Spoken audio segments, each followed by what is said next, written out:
Hi, I'm Alex. Today I'm going to be telling you all about some ancient Egyptian gods, but I can't tell you about them just sitting in my room. That would be boring. No, we've got to travel all the way back in time to ancient Egypt. That's better. The Egyptians had many gods, each of whom had their own temples and worshippers, and I'm going to tell you about some of the most important ones. I'm starting to regret wearing a jumper in this heat. Where better to start with than with Ra. This guy is the big cheese of all Egyptian gods, and you can recognise him with his bird head and his sun disk. The sun disk is an odd choice of hat, but it makes a lot of sense when you realise that Ra is the god of the sun. Every day he'd sail across the sky on his boat. I mean, he is a bird, so he could have just flown, but who am I to question Ra? At the end of every day, he would be eaten and sail through the underworld throughout the night before being reborn again in the morning. Wouldn't you say that's rather nifty? Okay, who wrote that? That was awful. Speaking of the underworld, we have Osiris, the god of the underworld and rebirth.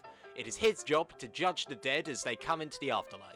He was killed by his brother Seth, but was brought back to life by his wife Isis, not only because she loved him, but because she is also the goddess of protection, so it's technically her job. This is why Osiris is covered in bandages, but confusingly, he's not the god of mummification, because that is Anubis. Anubis is a god with the head of a jackal. Now, a jackal is a type of dog. You can tell the Egyptians were very clever when it came to naming things, because if I was told to name a god with a dog's head, I'd have just called it Fido. Anubis invented mummification. On top of that, it was also his job to send people who led a bad life to be eaten. When mummifying people, priests would wear masks of Anubis, which was probably a bad idea because when mummifying someone, you probably want to see where you're going. But remember Osiris and Isis from earlier? Well, they had a son called Horus, who's the god of the sky. Horus had a hawk's head.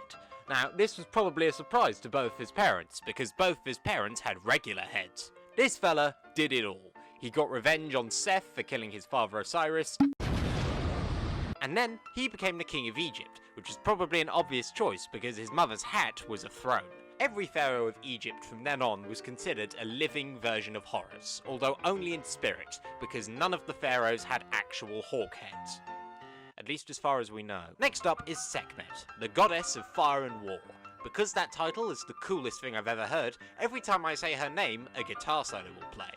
Sekhmet had the head of a lioness, and it was her job to protect warriors going into battle. Sekhmet's breath is also considered to be so hot that it created the desert winds. However, she's also a healer, and some people would leave offerings to her so that they didn't get sick. Met. But finally, we have Thoth, who is the god of knowledge. He invented maths, writing and science, but not PE. He had the head of an ibis, which is a type of bird. This isn't to be confused with the hotel chain Ibis, because those weren't around in ancient Egypt. He also invented hieroglyphics, so you have him to thank for the Egyptian alphabet. But those aren't all the Egyptian gods, so if you want to do something extra once this video is done, maybe you can research one of the ones I haven't talked about, like Bast, Amun, or Hathor. But that brings us to the end of the video, so for me, it's upside down box of tissues, hand, leg, 2 leaves.